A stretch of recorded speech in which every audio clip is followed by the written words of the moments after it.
Hello friends, आधुनिक भारत में शिक्षा का विकास, यह जो टॉपिक है उसमें से 10 प्रश्न जो है पिछले वीडियो में मैंने बनाकर रखा है और यह जो है अगले 10 प्रश्न इसमें मिलेंगे आपको। कारण है कि वीडियो में कुछ त्रुटि आ गई थी। ठीक है, अगला देखेंगे। 11 नंबर प्रश्न है, 14 वर्ष की आयु के बच्चों को अनिवार्य तथा निःशुल्क शिक्षा की रिपोर्ट किस आयोग ने दी? 14 वर्षों की आयु के बच्चों को अनिवार्य तथा निःशुल्क शिक्षा की रिपोर्ट किस आयोग ने दी? ऑप्शन है ए राधाकृष्णन आयोग, बी कोठारी आयोग, सी राष्ट्रीय शिक्षा नीति और डी सार्जेंट योजना। इसमें है राष्ट्रीय शिक्षा नीति। राष्ट्रीय शिक्षा नीति 1968 और कहता है कि 14 वर्ष की आयु के बच्चों को अनिवार्य तथा निःशुल्क शिक्षा दी जाए। यह पहली बार रिकमेंडेशन या संस्तुति दिया था किसने? तो राष्ट्रीय शिक्षा नीति 1968 ने। अब देखेंगे पहला ऑप्शन राधाकृष्णन आयोग, आप जानते हैं 1948-49, इसके बारे में चर्चा हो चुकी है। कोठारी आयोग 1964। कोठारी आयोग 64 की जो मुख्य संस्तुति है, मुख्य रिकमेंडेशन है, इसने कहा कि नेशनल इनकम का 66% शिक्षा पर खर्च किया जाए। किस पर? तो शिक्षा पर खर्च किया जाए। लेकिन भारत सरकार आज भी या भारत क्या अन्य सरकारें भी, राज्य की अन्य सरकारें भी अपने जीडीपी का या नेशनल इनकम का 6% अभी तक खर्च नहीं कर पाई हैं। अब है अगला सार्जेंट योजना। 1944 ईस्वी में सार्जेंट योजना आता है। यह प्राथमिक शिक्षा एवं माध्यमिक शिक्षा पर बल देता है और कह रहा है कि 6 से 11 वर्ष की आयु के बच्चों को निःशुल्क एवं अनिवार्य शिक्षा दी जानी चाहिए। ठीक है, अगला प्रश्न बड़ा ही प्यारा होगा, देखेंगे। बड़ी कम पढ़ने को मिलता होगा ये प्रश्न। लड़कियों के लिए भारत में पहली बार प्राथमिक विद्यालय, बालिकाओं के लिए प्रथम बार प्राथमिक विद्यालय खोलने का श्रेय किसे जाता है? ठीक है, ऑप्शन है ज्योतिबा फुले, बी तिलक, सी एनी बेसेंट, डी लाला हंसराज। इसमें आंसर होगा ज्योतिबा फुले। महाराष्ट्र के रहने वाले थे और इन्होंने पुणे में 1848 ईस्वी में इन्होंने प्राथमिक विद्यालय खोला बालिकाओं के लिए। फर्स्ट टाइम किसी ने ऐसा किया था कि लड़कियों के लिए, बालिकाओं के लिए, छोटे छोटे बच्चों के लिए प्राथमिक स्कूल, बच्चियों के लिए, स्पेशली लड़कियों के लिए भारत में पहली बार प्राथमिक विद्यालय खोलने का कार्य किसने किया? तो महात्मा ज्योतिबा फुले। आपको बता दें, ये महाराष्ट्र में धर्म सुधार आंदोलन से जुड़े निम्न जातीय आंदोलन कर धर्म सुधार की बात कर रहे थे और इन्होंने छुआछूत और ब्राह्मणवाद के खिलाफ बातें की। सो अलग बात है, लेकिन 1848 में पुणे में इन्होंने प्राथमिक विद्यालय ये बालिकाओं के लिए खोला। तिलक, अगर हम तिलक की बात करें तो 1870 ईस्वी में इन्होंने भी पुणे में Fergusson college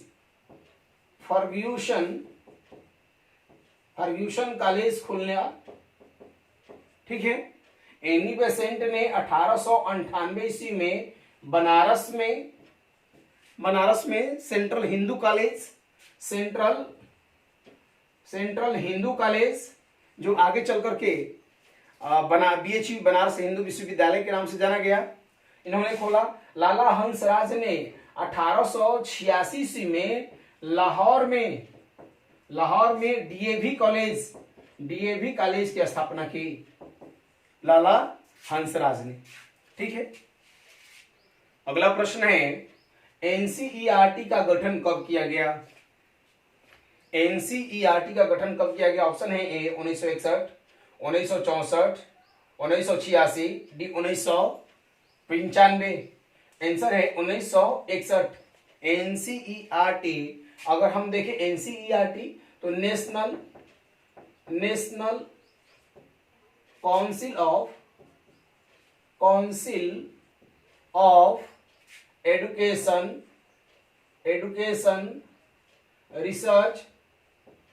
research and training centre या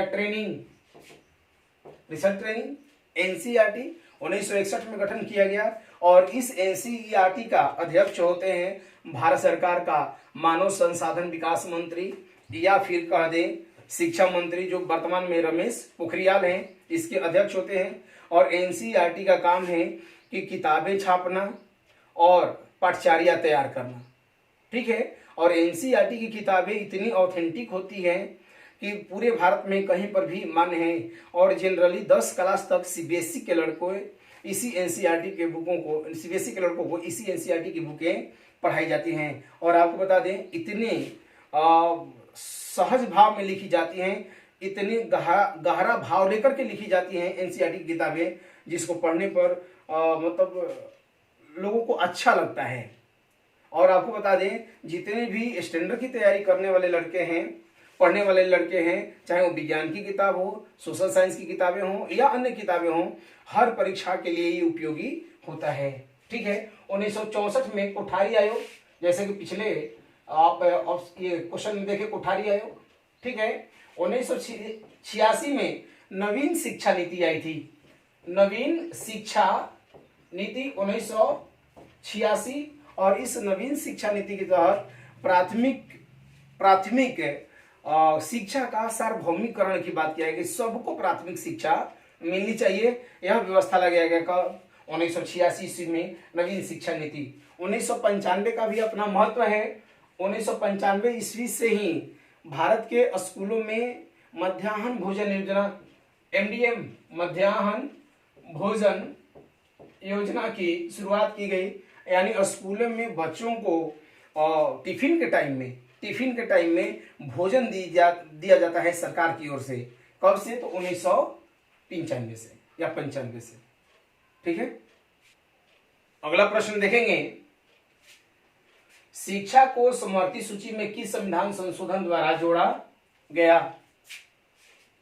शिक्षा को समवर्ती सूची में किस संविधान संशोधन के द्वारा जोड़ा गया? ऑप्शन है ए 42वां संविधान संशोधन, बी है 44वां संविधान संशोधन, सी है 73वां संविधान संशोधन, डी है 74वां संविधान संशोधन। इसमें आंसर है ए 42वां संविधान संशोधन 1976 में 42वां संविधान संशोधन होता है और इसे मिनी संविधान भी कहा गया है, ठीक है। और इस संविधान संशोधन में कहा गया है कि शिक्षा को अब राज्य सूची से हटा करके समवर्ती सूची में लाया जाए, ठीक है। समवर्ती सूची में जैसा कि राधा कृष्णन आयोग ने 1949 में जो रिकमेंडेशन किया था कि शिक्षा को समवर्ती सूची में लाया जाए, इससे फायदा ये होगा कि शिक्षा पर कानून जो पहले राज्य सरकारें बनाती थी, अब राज्य सरकारें भी बना सकती हैं और केंद्र की सरकार भी इस पर कानून बना सकती है। समवर्ती सूची का मतलब यही होता है। 7वीं अनुसूची में जाएंगे तो केंद्र सूची, राज्य सूची और समवर्ती सूची और अवशिष्ट शक्तियां, ये 4 बातें की गई हैं, जिसमें कहा गया है कि राज्य सूची पर राज्य सरकारें, केंद्र सूची पर केंद्र की सरकारें और समवर्ती सूची पर केंद्र और राज्य की दोनों की सरकारें कानून बना सकती हैं, ठीक है। और इस तरीके से 42वां संविधान संशोधन 1976 में समवर्ती सूची को शिक्षा को समवर्ती सूची में शामिल किया गया। अब देखें 42वां संविधान संशोधन 1978, इसमें संपत्ति को मौलिक अधिकार की श्रेणी से हटाकर विधिक अधिकार कर दिया गया। 73वां पंचायती राज से जुड़ा हुआ है, यह नगर निगम से। 74वां नगर निगम या नगर पालिका से जुड़ा हुआ है। यह जो है आप देखेंगे तो 1992-93 की बात है और यह 1994 की बात है, ठीक है। अगला प्रश्न होगा, 6 से 14 वर्ष के आयु के बच्चों के लिए निःशुल्क एवं अनिवार्य शिक्षा का अधिकार का कानून किस वर्ष पारित हुआ? 6 से 14 वर्ष के आयु के बच्चों के लिए निःशुल्क एवं अनिवार्य शिक्षा का अधिकार का कानून किस वर्ष पारित हुआ? ठीक है, ऑप्शन है ए 2004, बी है 2005, सी है 2009 और डी है 2010। इसमें आंसर होगा 2009 ईस्वी। इसी को बोलते हैं आरटीई एक्ट 2009। और यह 2009 में कहता है कि 6 से 14 वर्ष की आयु के बच्चों को निःशुल्क एवं अनिवार्य शिक्षा दी जाए और यह उनका मौलिक अधिकार। और आपको बता दें 2014 ईस्वी में आरटीई एक्ट 2009 पारित हुआ और यहाँ पर कहता है कि 6 से 14 वर्ष की आयु के बच्चों को निःशुल्क एवं अनिवार्य शिक्षा का अधिकार दिया जाए। जैसा कि देखे थे आप 1968 ईस्वी में राष्ट्रीय शिक्षा नीति में यह मांग की गई थी कि 6 से 14 वर्ष के आयु के बच्चों को 1968 के राष्ट्रीय शिक्षा नीति में यह मांग की गई थी कि 6 से 14 वर्ष की आयु के बच्चों को निःशुल्क एवं अनिवार्य शिक्षा दी जाए। यह सरकार जो है 2009 में लेकर के इसे पूरा करती है और इसको ले जाकर के 3 जगह जोड़ती है। 3 जगहों भारतीय संविधान में 3 जगह जोड़ता है। अनुच्छेद 21 के क में, अनुच्छेद 45 के क में और अनुच्छेद 51 के क में। ठीक है, 3 जगहों पर ले जाकर जोड़ती है और कहता है अनुच्छेद 21 कहता है कि बच्चों का यह मौलिक अधिकार होगा, दैट्स फंडामेंटल राइट्स होगा कि 6 से 14 वर्ष के आयु के बच्चों को उनको निःशुल्क एवं अनिवार्य शिक्षा मिलनी ही चाहिए। ठीक है, यह अनुच्छेद 21 कहता है। अनुच्छेद 21 का क और अनुच्छेद 45 का क कहता है कि राज्य का यह दायित्व बनता है, नीति निर्देशक तत्व है, राज्य का यह दायित्व बनता है कि राज्य सरकारें 6 से 14 वर्ष के आयु के बच्चों को अनिवार्य निःशुल्क एवं अनिवार्य शिक्षा प्रोवाइड करे। ठीक है, और अनुच्छेद 51 के जो मौलिक कर्तव्य है यह कहता है कि माँ बाप का दायित्व बनता है कि 6 से 14 वर्ष के आयु के बच्चों को निःशुल्क अनिवार्य शिक्षा दें और इस तरह मौलिक कर्तव्यों की संख्या जाकर के 10 से बढ़कर के 11 हो जाती है। ठीक है, अब देखेंगे 2004 के शिक्षा के क्षेत्र में भी अपना महत्व है। एडुसेट यानी एजुकेशनल सैटेलाइट पहली बार स्पेशल एजुकेशन के लिए छोड़ा गया तब तो 2004 ईस्वी में। ठीक है, पटचार्या तैयार करने की बात हुई 2005 ईस्वी में कि क्या पटचार्या होना चाहिए, कोरिकुलम क्या होना चाहिए। 2010 ईस्वी में आपको बता दें कि यही आरटीई एक्ट 2009 ईस्वी में पारित होता है और 1 अप्रैल 2010 ईस्वी को यह पूरे भारत में लागू हो जाता है। ठीक है, अगला प्रश्न देखेंगे, भारत का प्रथम गवर्नर जनरल कौन था। कई बार परीक्षाओं में पूछा जाता है, छोटी परीक्षाओं से लेकर के बड़ी परीक्षाओं, सब परीक्षाओं में पूछा जाता है इन प्रश्नों को कि स्वतंत्र भारत का प्रथम गवर्नर जनरल कौन, या इससे जुड़े हुए प्रश्न जो है बार बार पूछे जाते हैं। भारत का प्रथम गवर्नर जनरल कौन था। ऑप्शन है ए क्लाइव, बी वारेन हेस्टिंग्स, सी बेंटिक और डी लॉर्ड कैनिंग। तो इसमें है सी लॉर्ड विलियम बेंटिक। पूरा नाम है लॉर्ड विलियम बेंटिक। 1828 से 1835 ईस्वी तक रहता है और 1833 के अधिनियम के द्वारा यह भारत का प्रथम गवर्नर जनरल बनता है। भारत का प्रथम गवर्नर जनरल बनता है कौन, लॉर्ड विलियम बेंटिक। अब देखेंगे ऑप्शन ए है क्लाइव, यह बंगाल का पहला गवर्नर था। यह बंगाल का पहला गवर्नर बनता है, बंगाल का पहला गवर्नर था। ठीक है, और यह 1757 से लेकर के 60 तक और फिर 1765 से लेकर के 67 ईस्वी तक भारत में गवर्नर के पद पर रहता है, बंगाल के गवर्नर के पद पर रहता है। अब है बंगाल का पहला गवर्नर जनरल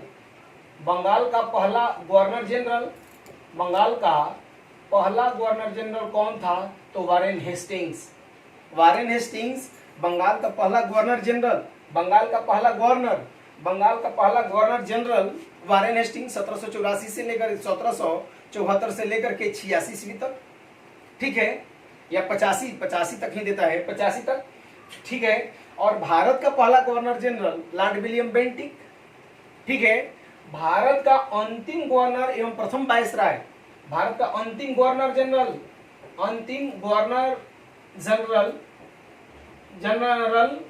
एवं प्रथम वायसराय था कौन, लॉर्ड कैनिंग। ठीक है, फिर आएंगे स्वतंत्र भारत का या ऐसे कहें भारत का अंतिम गवर्नर जनरल कौन था जी, तो लॉर्ड माउंटबेटन। स्वतंत्र भारत का प्रथम गवर्नर जनरल सी राजगोपालाचारी, उसके बाद में प्रथम राष्ट्रपति राजेंद्र प्रसाद और अंतिम क्या वर्तमान राष्ट्रपति रामनाथ कोविंद। ऐसे फिर से समझेंगे, भारत का प्रथम बंगाल का प्रथम गवर्नर क्लाइव, बंगाल का प्रथम governor general Warren Hastings, Bharat का प्रथम governor general Lord William Bentinck, Bharat का प्रथम वायसराय और अंतिम गवर्नर जनरल 1858 के अधिनियम के तहत केनिंग बनता है। फिर आते हैं स्वतंत्रता के बाद, तो स्वतंत्रता के बाद देखेंगे तो स्वतंत्र भारत का प्रथम गवर्नर जनरल सी राजगोपालाचारी और भारत का अंतिम गवर्नर जनरल लॉर्ड माउंटबेटन, और उसके बाद वही पोस्ट जो है आगे चल करके राष्ट्रपति के रूप में कन्वर्ट होता है। तो भारत का प्रथम राष्ट्रपति डॉक्टर राजेंद्र प्रसाद और भारत का वर्तमान राष्ट्रपति श्री रामनाथ कोविंद। अगला प्रश्न देखेंगे, भारत में सिविल सेवा का जनक किसे माना जाता है? भारत में सिविल सेवा का जनक किसे माना जाता है? ऑप्शन है ए कॉर्नवालिस, बी जॉनसोर, सी वेलेस्ली और डी है लॉर्ड हेस्टिंग्स। ठीक है, तो कॉर्नवालिस की बात करें, आंसर है कॉर्नवालिस, जो 1786 से लेकर के 93 तक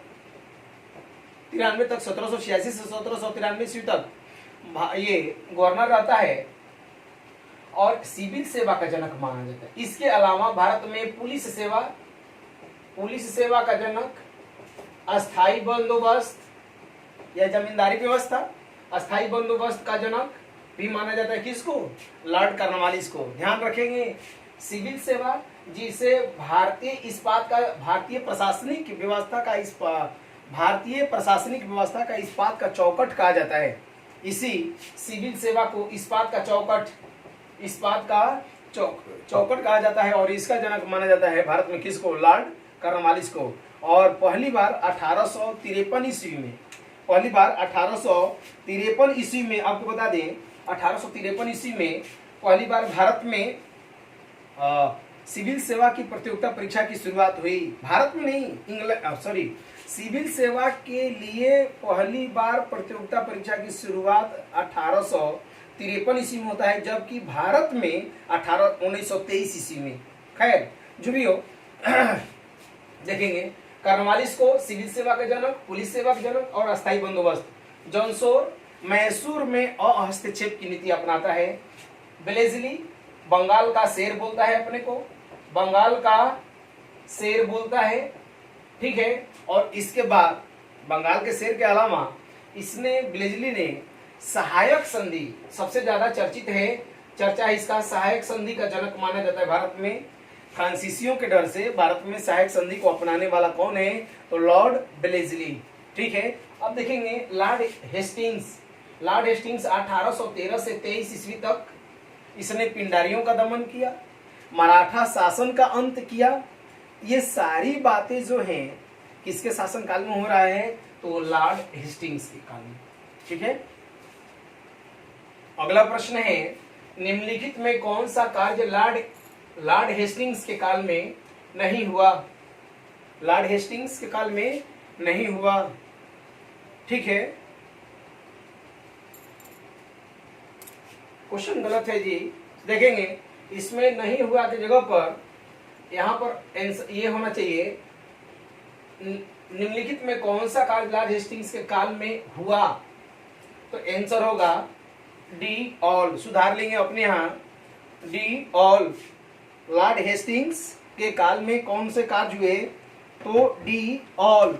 ठीक है, अब देखेंगे लॉर्ड हेस्टिंग्स, बार बार यहां से प्रश्न पूछा जाता है, इसीलिए मैंने क्वेश्चन को बना करके रखा है। लॉर्ड हेस्टिंग्स 1813 से लेकर के 23 ईस्वी तक भारत में गवर्नर के पद पे रह रहा है और इसके काल में आंगल नेपाल युद्ध, ठीक है, 1814 से 16 के बीच में आंगल नेपाल युद्ध होता है और आंगल नेपाली युद्ध में ब्रिटिशों को या अंग्रेजों को विजय होती है और उसके तहत काठमांडू में ब्रिटिश रेजिडेंट रखने के लिए बाध होते हैं गोरखे यानी नेपाली जो है आंगल नेपाल युद्ध में हारते हैं और ब्रिटिश रेजिडेंट, जिस तरीके से वेलेस्ली के द्वारा सहायक संधि में रेजिडेंट रखा जाता था, वैसे ही रेजिडेंट रखने के लिए जो गोरखे हैं या जो नेपाली हैं वो बाध्य हुए। ठीक है, अब देखेंगे पिंडारियों का दमन भी करता है कौन? Lord Hastings.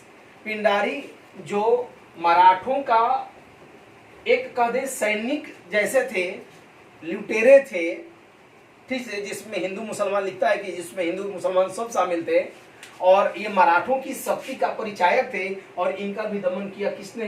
Lord Hastings. और पिंडारियों को एक मैल्कम अंग्रेज है, कहता है कि यह पिंडारी जो है मराठों के शिकारी कुत्ते जैसे थे, अर्थात उनके सेना में भी काम करते थे और प्लस लूटपाट का भी काम करते थे। मराठा संघ का अंत 1818 ईस्वी में, आप जानते हैं कि तृतीय अंग्ल मराठा युद्ध हुआ, और इस अंग्ल मराठा युद्ध के द्वारा मतलब पेशवा का पद को समाप्त कर दिया गया और उनको वहां से पुणे से हटा करके कानपुर भेज दिया गया। ठीक है, अगला प्रश्न देखेंगे, लॉर्ड विलियम बेंटिंक के बारे में क्या सत्य नहीं है? ऑप्शन है ए सती प्रथा का अंत, बी ठगी प्रथा का अंत, डी सी नरबली प्रथा का अंत, डी दास प्रथा का अंत, और ई है नन या एक से अधिक। आंसर होगा ई एक से अधिक, यानी सती प्रथा और ठगी प्रथा का अंत किसके काल में हुआ? तो लॉर्ड विलियम बेंटिक। आपको बता दें सती प्रथा का अंत 1829 ईस्वी में 17वें अधिनियम के द्वारा, 17वें अधिनियम या नियम के द्वारा सती प्रथा का अंत बंगाल में, ठीक है, जबकि 1830 ईस्वी में यह पूरे भारत में गैर कानूनी हो जाता है। कौन? सती प्रथा। और सती प्रथा लॉर्ड विलियम बेंटिक ने अंत किया था, जबकि इसके लिए प्रयासरत थे राजा राम मोहन राय। अब देखेंगे सती प्रथा का अंत हो गया, ठगी प्रथा का अंत 1830 ईस्वी में, और इसका एक अधिकारी था लॉर्ड विलियम बेंटिक का नाम है स्लीमैन ने ठगी प्रथा का अंत किया। ठीक है, अब देखेंगे नरबली प्रथा। तो नरबली प्रथा का अंत जो है हार्डिंग फर्स्ट, एक गवर्नर जनरल है हार्डिंग फर्स्ट, जो 1844 से 48 ईस्वी तक, 1844 से 48 ईस्वी तक रहता है। ये नरबली प्रथा का अंत कुछ है जनजातियों में नरबली प्रथा था कि नर को बलि दे करके उनके काल की सगुन ले जाती थी, इसका अंत किया। दास प्रथा का अंत जो है लॉर्ड एलनबरो के द्वारा और 1842 से लेकर के 44 तक शासन करता है। ठीक है, अगला प्रश्न देखेंगे, किस वायसराय को ओवन मेरिडिथ के नाम से जाना गया? ठीक है, ऑप्शन ए है Lord Dufferin, Curzon, Lytton, Ripon. इसमें आंसर होगा लिटन, जो 1876 से 80 ईस्वी तक रहता है। ये लिटन। और आपको बता दें भारत के बदनाम वायसरायों में से एक था लिटन। ठीक है, लेकिन ओवन मेरिडिथ के नाम से कई बार परीक्षाओं में लिटन से, कर्जन से, डफरिन से, जितने भी आपको ऑप्शन में मैंने देख करके रखा है, परीक्षा के लिए काफी उपयोगी होते हैं और इनसे प्रश्न पूछे जाते हैं। ठीक है, थोड़ा सा देखते रहेंगे और याद करने की कोशिश करेंगे इसको कि लिटन 1876 से 80 ईस्वी तक भारत का वायसराय रहता है और इसे ओवन मेरिडिथ के नाम से जाना गया। कारण है कि यह कवि भी था, निबंध भी लिखता था, उपन्यासकार भी था, इसलिए इसे लोग ओवन मेरिडिथ के नाम से जानते थे। लेकिन इनके कार्य देखेंगे तो इसका कार्य था कि 1876-77 में अकाल आया हुआ था और उस अकाल की स्थिति में यह राज दरबार का आयोजन किया था, जिसमें महारानी विक्टोरिया आ रही थी। उन्हें ये 1877 ईस्वी में और पानी की तरफ पैसे को बहाया और इसी बात पर कहा गया कि रोम जल रहा है और नीरो बंसी बजा रहा है। इसी के संदर्भ में कहा गया, लिटन के संदर्भ में। आप देखेंगे 1878 का वर्नाक्यूलर प्रेस एक्ट, यानी इस एक्ट को गैंगिंग एक्ट के नाम से भी जानते हैं, मुंह बंद करने वाला कानून के नाम से भी, प्रेस का मुंह बंद करने की कोशिश किया। कौन? तो लिटन। फिर इसके बाद में लाइसेंसिंग एक्ट लाया, यानी सशस्त्र लाइसेंसिंग एक्ट, कि अगर आपको शस्त्र रखना है तो उसको लाइसेंस कराना अनिवार्य है। ठीक है, तो इस तरीके से कई इसके काम है जो काफी कुख्यात रहा है लॉर्ड लिटन। अब देखेंगे लॉर्ड डफरिन 1885 से लेकर के 88 ईस्वी तक, और इनके टाइम का जो मुख्य काम देखेंगे तो भारतीय राष्ट्रीय कांग्रेस का गठन 28 दिसंबर 1885 ईस्वी को भारतीय राष्ट्रीय कांग्रेस का गठन होता है लॉर्ड डफरिन के काल में। अब देखेंगे कर्जन 1898 या 99 से 1905 ईस्वी, और यह भी बदनाम वायसरायों में से एक था कर्जन, और इसने राष्ट्रीय आंदोलन को कमजोर करने के लिए इसने बंगाल को विभाजित कर दिया, जो बंगाल पूर्वी बंगाल और पश्चिमी बंगाल में विभाजित होता है। और इसी बंगाल विभाजन के खिलाफ में 1905 ईस्वी में स्वदेशी आंदोलन की शुरुआत होती है। ठीक है, अब है रिपन। रिपन को भारत का उद्धारक कहा गया, और मदन मोहन मालवीय ने इन्हें भारत का सर्वाधिक सहयोगी या मित्र वायसराय कह करके पुकारा। किसको? तो लॉर्ड रिपन को। और इनका कार्यकाल है 1880 से 84 तक। ठीक है, कर्जन 1899 से 1905 ईस्वी तक। ठीक है।